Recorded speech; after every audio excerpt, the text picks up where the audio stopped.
अली कुरैशी जी है जो कि नेशनल प्रेसिडेंट है कुरैशी कॉन्फ्रेंस का आज कैडर का तमाम। सर थोड़ा इसके बारे में बताएंगे कि आज का जो मीटिंग है कुरैशी कॉन्फ्रेंस क्यों रखी है?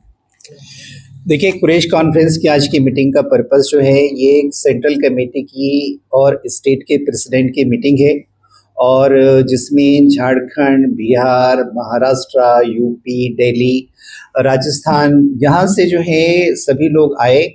और जो कुरैश कॉन्फ्रेंस का पूरा नेशन में स्ट्रक्चर जिस तरीके से तेज़ी से बढ़ रहा है, तो जो सेंट्रल कमेटीज़ के पोस्ट होल्डर हैं उनकी क्या जिम्मेदारियां हैं, उनके रूल के बारे में और थोड़ा सेंसिटाइज करना, उनके वर्क को एलोकेट करना, ऑब्जर्वर बनाना, यही इसका मेन पर्पस था।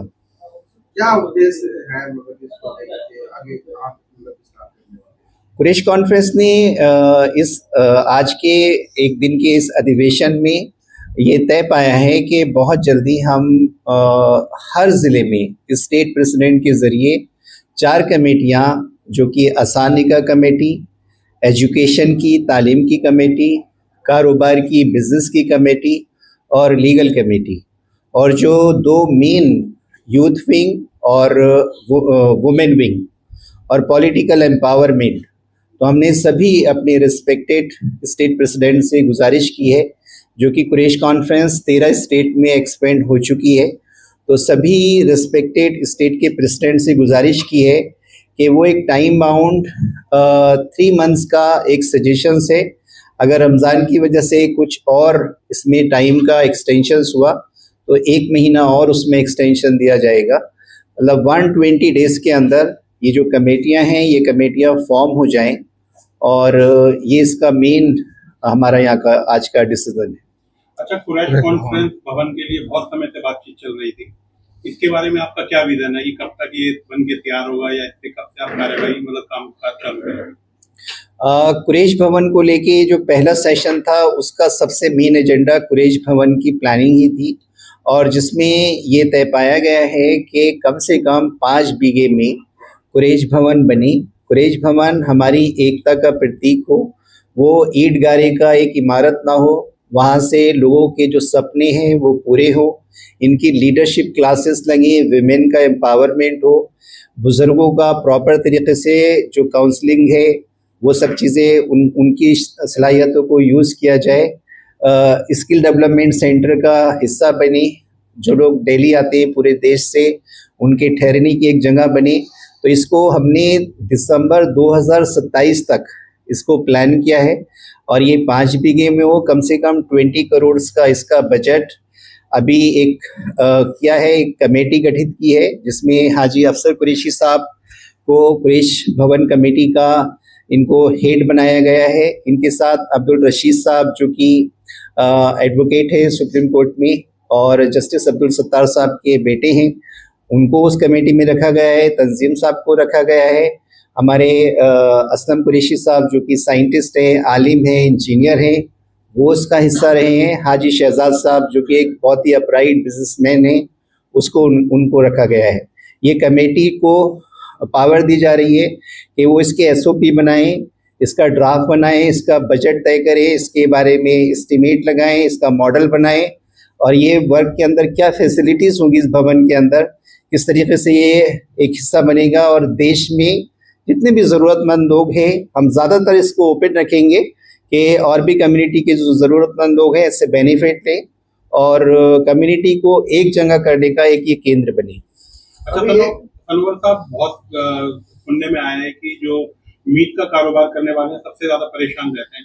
क्या ऐसी कोई लीगल टीम है जो आपने बनाई हो जो हर स्टेट के अंदर काम करे, या कुरैश कॉन्फ्रेंस का जो भवन बनेगा ऐसा कोई विचार किया है कि ऐसा कोई विभाग रखा जाएगा वहाँ पर? देखिए, अभी तक जो है सेंट्रल टीम या जो लॉयर हमसे जुड़े हुए हैं अलग अलग पोस्टों में, अलग अलग प्रदेशों में, वो अपनी जिम्मेदारियां निभा रहे हैं, मगर फुल फ्लेश तरीके से आज ये एक वन ऑफ द डिसीजन है कि लीगल कमेटी हर ज़िले में बनाई जाए, जो कि जिस ज़िले का जो लीगल इशू आए, चाहे वो ट्रांसपोर्टर का, कैटल ट्रेडर का, और जो है जितने भी एनिमल कैटल ट्रेडर्स हैं या मीट शॉप्स ओनर हैं, तो उनके ज़िले में ही उनकी लीगल समस्याओं का हल तलाश किया जाए।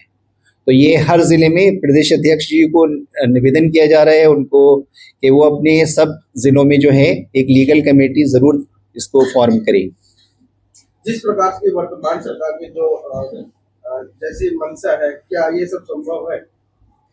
देखिए, ये सब चीज़ें आपकी तालीम से जुड़ी हुई हैं। हम फ्रीली आते हैं, जाते हैं, हम अपनी इबादत को तरीक़े से करते हैं। हमें जो आज़ादी है हम उसको कर रहे हैं और ये हमारी तालीम से जुड़ी हुई बातें हैं। हमें कोई नहीं रोक रहा कि आप लीगल कमेटी बनाएं, हमें कारोबार की कमेटी बनाएं, हमारे तालीम की कमेटी बनाएं। ज़्यादातर हर मज़हब के इंटेलेक्चुअल बुद्धिजीवी ये चाहते हैं कि मुस्लिम भी मॉडर्न एजुकेशन को हासिल करें। मतलब बार-बार टारगेट हो जाते हो ना आप लोग, मतलब कुछ ना करते हुए भी मतलब कि ये समाज जो है मतलब कि टारगेट पे आ जाता है। अभी बहुत सारे मतलब कि यूपी में गुजर खाने बंद कर दिए गए जो लीगल तरीके से चल रहे थे। जब कुछ ऐसे मतलब कि तीज त्योहार ऐसे आते हैं हिंदुओं के, तो उसमें सबसे पहले टारगेट इनको ही किया जाता है, उनकी ही दुकानें बंद हो जाती हैं। देखिए, हमने इसमें जैसे कि महाराष्ट्र में हुआ, जब आप वर्क करेंगे, अपने आप को काबिल बनाएंगे, पॉलिटिकल एम्पावरमेंट करेंगे, ये हर समाज का मसला है, ये सिर्फ मुस्लिम्स का नहीं है। जब आपका प्रतिनिधित्व, आपकी नुमाइंदगी, आपका रिप्रेजेंटेशन अगर गवर्नेंस से ख़त्म होता है तो आप वॉइसलेस होते हैं और फिर आपके कारोबार पे असर पड़ता है, आप गुलामी की तरफ जाते हैं। तो महाराष्ट्र में हमने एक एसर्ट किया और जाकिर साहब आए हुए हैं जो कि जीत के आए हैं, कांग्रेस से नगर सेवक बने हैं और उस पूरे बेल्ट में लगभग 45 मुस्लिम्स कम्युनिटी के भी जो है नगर सेवक बने हैं।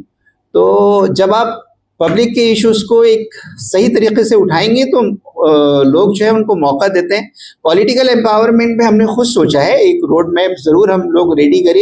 एक जो कमेटियाँ है इसमें एक पॉलिटिकल एम्पावरमेंट की कमेटी का भी गठन करने का ये है पूरा। कुरैश कॉन्फ्रेंस के अध्यक्ष होने के नाते समाज में क्या संदेश देना चाहेंगे? मैं समाज को ये कहना चाहता हूँ कि देखिए, जस्टिस और पीस एक ये दो आधार हैं कि हमें अपने सारे काम में इसको नहीं छोड़ना है और समाज को सुधार करने का जो ये रास्ता है ये सबसे मुश्किल रास्ता है। जो लोग इसको चुनते हैं वो समझें कि वो एक बहुत बड़ी जिम्मेदारी लेकर चल रहे हैं। अपने इस काम को बिल्कुल भी आसान ना समझें और मैं तो सभी से गुजारिश करूँगा कि जो लोग इसमें लगे हैं समाज उनकी मदद करे और इस कारवां का हिस्सा बने। ये बहुत ही कुर्बानियों के बाद, बहुत तड़प के बाद, बहुत लोगों की उड़न के बाद जो है ये सब चीज़ें वजूद में आ रही हैं। तो इसके पीछे एक लंबी खामोशी है और हमने बहुत कुर्बानियाँ भी दे चुके हैं। तो अब ये है कि जो पढ़े लिखे लोग हैं वो आगे आए, उनका ये दायित्व बनता है कि वो लीडरशिप को संभालें और जो है एक अच्छा आउटपुट जो है देश को दे, अपनी कौम को दे।